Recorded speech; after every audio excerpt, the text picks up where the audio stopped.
Welcome back, everyone. Today, I'm going to be giving you guys a complete reading guide to Nietzsche. So this won't be a detailed analysis of any of his works. It won't be a full biography on Nietzsche. I can maybe do that in a separate video. But today, I just want to provide you guys with a reading list. So the order in which I would read his works, because the first time that I engaged with Nietzsche, I was 16, 17. I really didn't understand what I was reading, and I read it in a weird order. And if I could go back, this is the order that I would read it in. So I'm going to give you guys a reading order, a short biography on Nietzsche, not an overly exhaustive one. And I'll give you guys an accompanying reading list. So I'll give you guys about 5 books that I would read before getting into Nietzsche, just so that you guys kind of have some background on the thinkers that he tends to grapple with. And I'll give you guys an accompanying reading list to read alongside of each work of Nietzsche, all of which will be from Fyodor Dostoevsky, one of the greatest novelists of all time. The reason why I would pair Dostoevsky with Nietzsche is because they both explore the same themes and the same topics. Now, Dostoevsky's a novelist, Nietzsche's more of a hard philosopher. But I find that Dostoevsky in some ways goes farther than Nietzsche. Lex Friedman once said that Nietzsche is a character in a Dostoevsky novel, and I think that's a great way of summarizing it. So I'm going to be providing you guys with the reading order, and then work of Dostoevsky to go along with each. And then at the very end of this video, I will give you guys a list of lectures that I found useful for understanding Nietzsche, 4 of which are free on YouTube. You guys can watch them free of charge. And then the last one will be behind a paywall, but I'll get to that when I get to that. So let's get into the biography quickly, and then we will go into the reading list. So, Friedrich Wilhelm Nietzsche was born October 15th, 1844 in Rachin, Prussia. He taught at the University of Basel. He lived primarily in Germany and Switzerland. He resigned from that university at the age of 34 due to an illness. Well, multiple illnesses, I should say. He actually spent the last 11 years of his life in physical and mental decline due to these multiple illnesses. And yeah, he only lived to 55 years old. He passed away August 25th in 1900 in Weimar, Germany. He left behind no children and was never married, so he had quite a isolated life. He did still have quite a few friends, but definitely an isolated thinker. He had an IQ of about 180. Obviously, he didn't take an IQ test, but going back, we can generally assume what his IQ was, and he was a very unique thinker. 180 is about 20 points above Einstein. And again, Einstein didn't take an IQ test, but we can generally assume what their IQs were. Not that it matters too much, but Nietzsche definitely was one of those unique and powerful thinkers that He's difficult to grapple with, and we'll get to that in a second. He also stood at 5'8", 135 pounds. I don't know if that matters to anybody, but yeah, that's just a quick, short little summary about Nietzsche's life. Kind of gives you an idea of how he lived. If you guys want a full biography on Nietzsche, I can maybe make that video in the future. I will also mention a couple biographies at the end of this video if you guys want to learn more about the life of Nietzsche. I think it's important. It helps shed light on his philosophy a little bit, knowing how he lived and knowing the times that he lived in. So moving on, I want to give you guys 5 books that I would recommend you read before Nietzsche. Now, you don't have to read these books before Nietzsche. This isn't like a mandatory, but these are thinkers that he grapples with quite a bit in his works, one of which is a contemporary, so he doesn't grapple with him as much, but I would highly recommend reading these either before, during, or after, just to kind of, shed more light on what Nietzsche's talking about. So the first one I would recommend is Plato's Republic. Nietzsche talks about a lot of Greek philosophers in his work, and Plato being one of the most prominent. The Republic is kind of the most prominent Greek philosophical work. So if you haven't engaged with at least the Republic yet, I would read at least that before you get into Nietzsche. Also, Plato's The Republic is a much, much easier read than anything that Nietzsche has to offer. So get through that first and then make your way on to Nietzsche. If you've read The Republic already, and you've already kind of touched on Plato and Aristotle, the next one that I would recommend is Immanuel Kant's Critique of Pure Reason, which was written in 1781. This is a work that Nietzsche deals with a lot in his works. He brushes up against Kant and confronts him quite a bit. He's one of those thinkers that he's grappling with constantly. So I would read Critique of Pure Reason. However, this book and the next 4 books that I'm going to mention, they're all like as difficult, if not more difficult than Nietzsche's works. I actually find Nietzsche's works more accessible than that of Kant and the other philosophers I'm about to talk in a second here. But I do highly recommend reading this book just so that you understand what Nietzsche is actually criticizing when he talks about Kant. And then we have G.W.F. Hegel's Phenomenology of Spirit. Again, a very difficult philosophical work, perhaps more difficult than anything Nietzsche put out. Again, that's kind of up to interpretation, but Hegel is another one of those thinkers that Nietzsche grapples with quite a bit, and I would read Hegel before reading Nietzsche. If you can, like I said, if you read him during or you read him after, that's okay as well. The next one is Arthur Schopenhauer's The World as Will and Representation, volumes 1 and 2. That's quite an exhaustive work as well, and it's very difficult to get through, but Schopenhauer, again, is a philosopher that Nietzsche grapples with quite a bit, and I would definitely read his works at some point so that you know what Nietzsche's talking about. And lastly, this is more of a contemporary. This is somebody who is kind of working at the same time as Nietzsche. I kind of see him as Nietzsche's opposite in some ways. He came a little bit before Nietzsche. It's Soren Kierkegaard. Either or is where I would probably start. Kierkegaard, to me, is just as difficult, if not more difficult than Nietzsche, not just in the style of writing, but in like the actual content. Kierkegaard is one of my favorite philosophers of all time, and I really do think that him and Nietzsche kind of are opposites in a lot of ways, so that's why I would pair them together. There's not a ton of Kierkegaard works out there. There's like 3 or 4 major works, so I would match those and read those along with reading Nietzsche if you can. It depends on how many books you can read at the same time. But let's get into the actual Nietzsche list right now. So kicking it off at number 1, the first book that I would read from Nietzsche, if you've never engaged with him before and you're looking for the most accessible work to get into, is Human All Too Human from 1878. This is one of Nietzsche's earliest works. And I would pair it with Dostoevsky's White Nights from 1884. Now, the connection with these two is both explore human emotions, desires, and disillusionment. With Nietzsche's All Too Human, he's focusing more on skepticism and reason as a path to overcoming metaphysical beliefs, and Dostoevsky's White Nights, dealing more with the fragility of dreams and romantic longing. Both are relatively short, philosophically light introductions to emotional and intellectual struggles of humanity. I think White Nights is a great place to start with Dostoevsky as well, because it is one of his lighter works. It's kind of a rare form from Dostoevsky to kind of have that softer side. A lot of his works are a little bit grim. They're very deep. They get into, so the dark parts of human psychology. A lot of them have, happy-ish endings. They have resolutions that feel complete, so you're not like depressed by the end of reading Dostoevsky, but you do feel, a little bit of dread while you're reading him. You don't really get that with White Nights. It's a little bit of a shorter, a little bit of a more uplifting novel. So I would start there with Dostoevsky, and I would start with Human All Too Human for Nietzsche, because I do think that that's his shortest, most accessible, most straightforward work.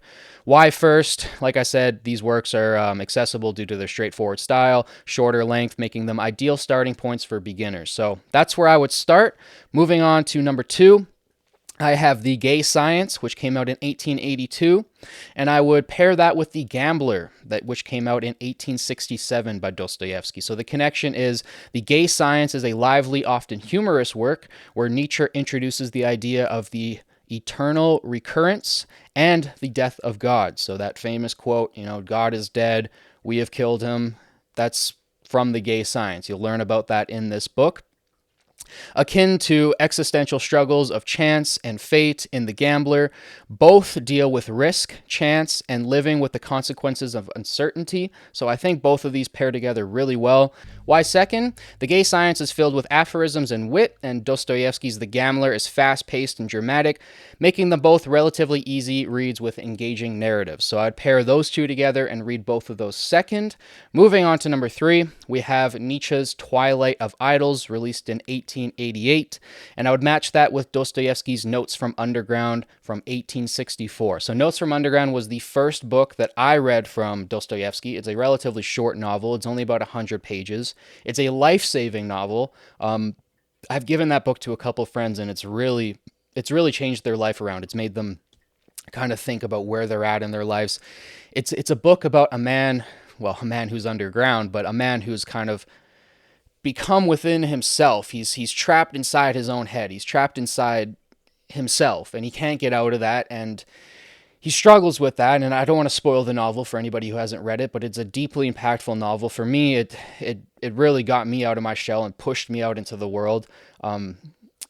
Life-changing novel, and I highly recommend reading it with Twilight of Idols. The connection is Nietzsche's Twilight of Idols is a sharp critique of traditional values and idols, while Dostoevsky's Notes from Underground presents an anti-hero's rebellious and nihilistic views on society.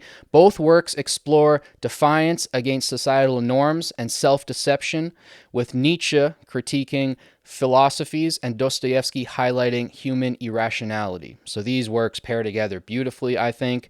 It's one of my favorite Dostoevsky novels as well. Why third? These are still fairly accessible works, brief in length and clear in their argumentative style, offering direct insight into each thinker's philosophy. So I'd pair both of those at 3.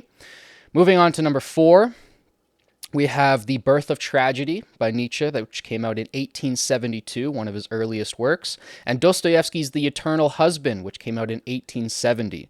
So the connection between these two is The Birth of Tragedy delves into the duality of the Apollonian and the Dionysian. So that's similar to talking about order and chaos. If you guys are familiar with Jordan Peterson, he talks a lot about order and chaos. This is similar, although it has different parameters and different things that it explores. Obviously, Apollonian, Dionysians referring a little bit more to Greek art styles. Apollonian, Dionysian elements in art, while The Eternal Husband explores themes of suffering, jealousy, and human tragedy in relationships. Both works deal with the tragic and often destructive forces in life, whether through art or through personal relationships. So both of these are very tragic pieces of work, and they pair together beautifully. Why fourth? These texts introduce more complex themes, but are still accessible due to their engaging content and shorter length. So those two I would pair up at number 4. Moving on to number 5, we have Nietzsche's The Antichrist, which released in 1888, and I would pair that with Dostoevsky's Crime and Punishment from 1866. So The Antichrist was the first book that I read from Nietzsche. I believe I was like 16 years old, and I was a young kind of atheist kid who was looking for ways to strengthen my arguments in atheism so that I could beat my religious teachers in school. I was a very arrogant child at the time, and I thought I understood Antichrist. I thought that I could use those arguments for atheism, when really now that I'm more religious, I'm a little bit more Christian, I actually find the Antichrist to be an affirmation of faith in a lot of ways. So I don't think I fully understood it when I first read it. I still don't think I fully understand it. I don't know if Nietzsche fully understood it when he wrote it. It's a very complicated work. Thus, I have it at 5. I would not start with the Antichrist. I would work your way up to it. The ideas in it are very complicated, and they can be, I don't know if dangerous is the right word, but if you weaponize them in the right way, they can be destructive. And I certainly did that in my religious classes. I don't know how many kids I turned away from religion, and I feel horrible for that. But yeah, it's one of those works that I've come back to quite a bit, and I realize how little I understood the first time I read it. So work your way up to the Antichrist. Like I said, I would pair it with Crime and Punishment, my favorite novel of all time. Like, I don't think that there's any novel that I can put above Crime and Punishment. I've given it to many friends, and it's become their favorite novels of all time. I will do a full video on why you should read Crime and Punishment eventually, probably in the next couple weeks here, because people have been asking me to do book reviews. So I'll do a video on why you should read Crime and Punishment, and I'll talk a little bit more about that there. But the connection between these two works, Nietzsche's The Antichrist is an aggressive critique of Christianity, challenging moral values, while Crime and Punishment explores guilt, morality, and redemption. Both challenge the reader's understanding of morality and its social consequences, with Nietzsche focusing on institutional religion and Dostoevsky on individual conscience. So why fifth? These works are more challenging in content, especially for readers unfamiliar with their bold criticisms of morality, but their narrative structures are still easy to follow. And like I said, Crime and Punishment, my favorite book of all time. The Antichrist, a book that caused me a lot of trouble in high school, so be careful with it. At number 6, we have Nietzsche's Beyond Good and Evil from 1886. And I'm going to pair that with Dostoevsky's The Idiot from 1869. The connection between these books, both texts question conventional morality. Nietzsche deconstructs traditional notions of good and evil, while Dostoevsky's The Idiot examines innocence and the consequences of moral purity in a corrupt society. Each work challenges established ethical frameworks. Why sixth? Both of these books are philosophical and intellectually demanding, but they maintain compelling narrative elements that make them engaging for new readers. I found The Idiot to be a really, really fun read. Prince Mushkin is an excellent character. I love the way he's designed. He is, this kind of over naive. I don't even know if I want to call him naive, because there's aspects of his character that aren't naive, but he's this, kind of young, kind of fragile, soft person who's just always positive, always trying to bring people up. He's got Christ-like characteristics to him too, and just the way Dostoevsky plays with that character. He'll later expand on that character in another book that he wrote, which is often considered his masterpiece, his magnum opus. And the character that's in The Idiot, Prince Mushkin, kind of evolves into a new character into that book. But yeah, I think The Idiot is a fantastic book. It's one of my favorite Dostoevsky novels. And Beyond Good and Evil from Nietzsche is just probably one of the top 3 works from Nietzsche. It's just very well written. And it's to the point, too. It's very focused. Sometimes Nietzsche's works tend to float a little bit, especially with some of the ones we'll talk about in a bit here. But Beyond Good and Evil is very straightforward, I found.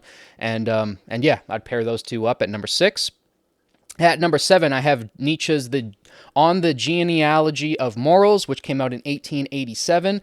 And I'm going to pair that with the just mentioned Dostoevsky's The Brothers Karamazov from 1880, which is considered Dostoevsky's magnum opus. I also consider it to be the greatest book of all time. So I know I said Crime and Punishment is my favorite book. That doesn't necessarily mean that I think it's the greatest book.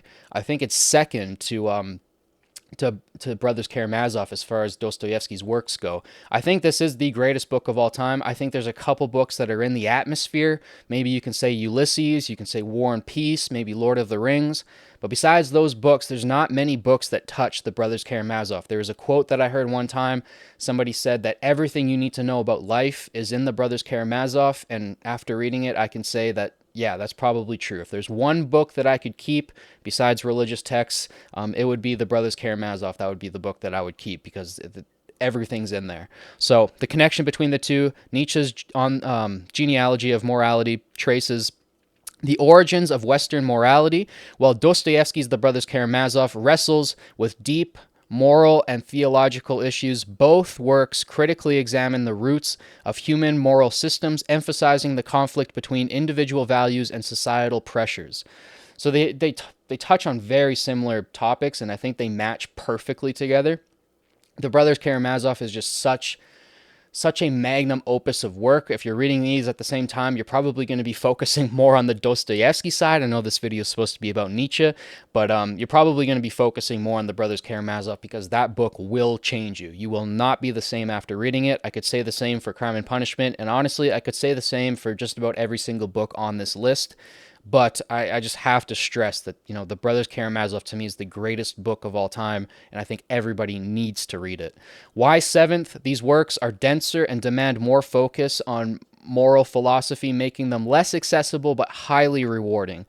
And I totally agree with that. Like, they are so rewarding, these books, even though they are dense. I think the Brothers Karamazov is, it's like, it depends on your copy. I think it's somewhere around 700 or 800 pages. It's quite a long work, but absolutely worth it. Absolutely worth it. Moving on to number 8. At number 8, we have Ecce Homo from 1888 and Dostoevsky's Poor Folk from 1846. The connection between these two, Ecce Homo is Nietzsche's autobiographical exploration of his own philosophy, while Poor Folk presents the struggles of impoverished individuals. Both works give a personal, intimate glimpse into human suffering and perseverance, whether through Nietzsche's intellectual journey or Dostoevsky's portrayal of societal hardship. Now, the reason why these books pair together perfectly is because they're both very short and they're both very autobiographical. While Poor Folk isn't an autobiography of Dostoevsky's life, it does tell of, the situations and the upbringing that he came up in. It talks about the world around him, and you really get to feel like what Dostoevsky lived in when you read Poor Folk. And then Ecce Homo, as I said before, is Nietzsche autobiographically going through his own philosophy. So these two just pair together beautifully. Why 8th? Though personal, Ecce Homo delves into Nietzsche's dense philosophical ideas, making it more difficult to grasp fully, while Poor Folk is emotionally rich but not philosophically overwhelming. these pair together beautifully. So moving on to number 9. At number 9, we have Nietzsche's Will to Power, which, like I said, came out after his death. It was written somewhere between 1883 and 1888, and I would pair this with The House of the Dead from 1861. The connection between the two: Nietzsche's The Will to Power reflects on strength, domination, and existential struggle, while The House of the Dead describes the grim conditions of Russian prison life. Both delve into the darker aspects of human existence, highlighting survival and the will to overcome suffering. Why ninth? Both of these texts are complex and challenging, with heavy themes requiring deeper engagement. So I think The House of the Dead, it's hard to argue this because you can argue a bunch of his works, but The House of the Dead might be the grimmest Dostoevsky novel. It's certainly up there with Demons and Crime and Punishment. It's very dim. It's very dark. The Will to Power is the same way, although it wasn't, directly written and organized by Nietzsche. Everything that's in it is written by Nietzsche, and just that book is powerful as well. It's one of Nietzsche's longest works, and it can be grim as well. Reading about how Nietzsche views power. Not to say that it's evil or anything like that. I'm not one of those people, but the way he talks about it can be rather grim. And to get through both of these books, you're going to have to work your way up to it. That's why they're at number 9. But we still have 4 more picks, 2 more entries, 4 more picks to talk about. So let's get into number 10, where we have Untimely Meditations from 1873 to 1876. This will be the earliest works from Nietzsche. It's a collection of 4 essays from Nietzsche, and I would pair this with Dostoevsky's The Double, which came out in 1846. The connection between the two: Nietzsche's Untimely Meditations critiques modern culture, while The Double explores the psychological breakdown of an individual. Both works critique modernity and delve into the nature of personal identity and societal alienation. Why 10th? Both of these works are intellectually demanding, with philosophical reflections that require careful thought and prior knowledge of the author's works. I highly agree. The Double is a complicated work, even though it's one of Dostoevsky's earlier novels. I think that's one that you should work your way up to. And then Untimely Meditations, when you're reading 4 kind of more unpolished essays from Nietzsche that are a little bit more dense in ways. They're not as straightforward. I would work your way up to these as well. Both of these being at number 10, they're not necessarily the most difficult works. Maybe the works at number 9 were more difficult, but I think my placement is good. You want to work your way up to these ones. And then lastly, I think the 2 most difficult works by these 2 authors. You can obviously argue it a bunch of different ways, but at number 11, I have Nietzsche's Thus Spoke Zarathustra, which came out in 1883 to 1885, and Dostoevsky's The Adolescent. I would also recommend reading The Demons here. I didn't put it on my list, but if I had to put 2 entries at number 11, I would also put The Demons. Demons, or The Devils, depending on your translation, is a very difficult novel. I think it's probably Dostoevsky's most difficult novel. The Adolescent is also up there as well, but Devils, I think, is his biggest work as well. And it's like I said, it's also very dim, very dark. It explores the monstrous qualities of humanity. What does it take to be a tyrant? That's really what that novel explores. So the connection between Thus Spoke Zarathustra and The Adolescent is that Thus Spoke Zarathustra is Nietzsche's philosophical masterpiece, offering a profound and poetic exploration of the overman and eternal recurrence, while The Adolescent addresses existential and philosophical struggles of a young man seeking meaning. Both works focus on transformation and the search for a higher purpose. That's the big reason why I would match The Adolescent with Thus Spoke Zarathustra, because both kind of characters in each are pursuing the meaning of life. They're both pursuing God. They're both trying to find God in a way. And Thus Spoke Zarathustra is Nietzsche's masterpiece. That's his magnum opus. If Nietzsche had a Brothers Karamazov, it would be Thus Spoke Zarathustra. It's his most difficult work. It's the most poetic. It's the most abstract. It's the most out there. But it's the most profound. It's the most deep. It's one of those books where I was just giddy reading it. I was so giddy reading it because I knew that I didn't understand it. It was so profound and so dense to me. I could pull things out, and they were some of the most deepest philosophical ideas that I've ever engaged with, and I was so happy to be able to pull them out. But I was still reading the work and going, oh my God, like this is going to take me another 50 years of reading this book to pull everything out of it. Like, it's so dense. There's so much there. The way it's written is so beautiful. You just want to keep reading it. It's unlike anything else Nietzsche's ever written. Like, it's really something special. It's a book that's on its own shelf. Like, it's really unique. When you finally work your way up to it and you get to read it, it's one of the most rewarding reads you'll ever have the pleasure to go through. It's yeah, I can't praise it enough. Thus Spoke Zarathustra is by far my favorite work from Nietzsche. It's probably the work that I'll read the most throughout my life from him. And yeah, it's just a fantastic book. So that's kind of my list for today. Like I said, I kind of have two picks there for number 11. I have The Adolescent, but I would also read Demons. Demons is another one of Dostoevsky's big novels that you should get around to eventually. And I know I didn't mention it on any of the other entries, so I'll throw that in there at the end as well. But yeah, let's get into the list of lectures that I found useful for understanding Nietzsche, and then we will wrap up the video for today. So, there were 5 lectures that I found very useful for understanding Nietzsche's thought. Nietzsche is one of those thinkers that it's very difficult to work through him on your own, and if you're like me, I don't really have anybody in my life that reads Nietzsche or even wants to read Nietzsche, and most people that I know haven't even heard of Nietzsche. So most of my friends have no interest in picking him up. Nobody in my family's ever engaged with him, so I don't have anybody to talk to about his ideas. So what I do is I go onto YouTube and I look for lectures and I watch those, and like I said, I found some good free ones, and you can kind of engage with the comment section there. And you can engage on Reddit or whatever forum you want to engage on. And you could find people who have read Nietzsche and who want to talk about his ideas. But here are the lectures that I found the most useful. So, Robert C. Solomon's Lectures on Nietzsche, free on YouTube. They're 25 lectures long. This will be the longest course or lecture series that I'll mention today, but I found these to be incredibly engaging, very easy to listen to, and a very good general overview of Nietzsche's works and his philosophical ideas. I thought Robert C. Solomon killed it. Next up, I have Raymond Guess's Nietzsche lectures. There are 7 of them. They are on YouTube. The quality isn't as good, but video quality, but the quality of the actual lectures are just as good, if not even better. So I really like the way Raymond Guess breaks down Nietzsche. I found those to be incredibly useful. Like I said, there's 7 of those lectures. Then we have Eric Dodson's Nietzsche lectures, 8 of those as well, also on YouTube. A little bit better production quality, but still amazing. I loved those. Rick Roderick's 8 lectures on Nietzsche, also free on YouTube. I would check those out as well. So those 4 lecture series are all free on YouTube. Don't require any payment. The last one I'll mention today does require a paywall. It's on the Peterson Academy. I've made a bunch of videos on the Peterson Academy recently, and if you guys watch those, you'll know that I think it's actually worth it to sign up.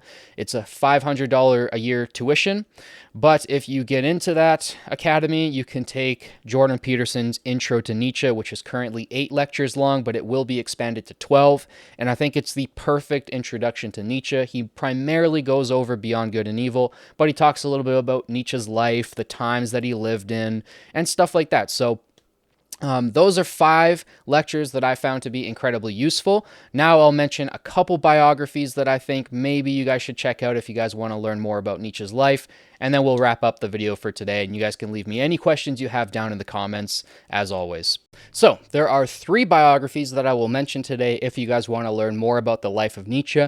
The first one I have read, the second 2 I have not read yet, but they are on my reading list, so I thought I would mention them.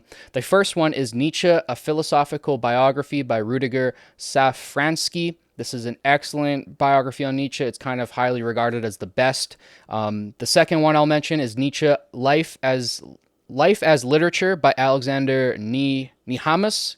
That one came out in 1985. That one is also highly regarded. I just haven't gotten around to reading it yet. And another one that came out rather recently that I have on my reading list that I want to get around to is I Am Dynamite, A Life of Nietzsche by Sue Prudhoe.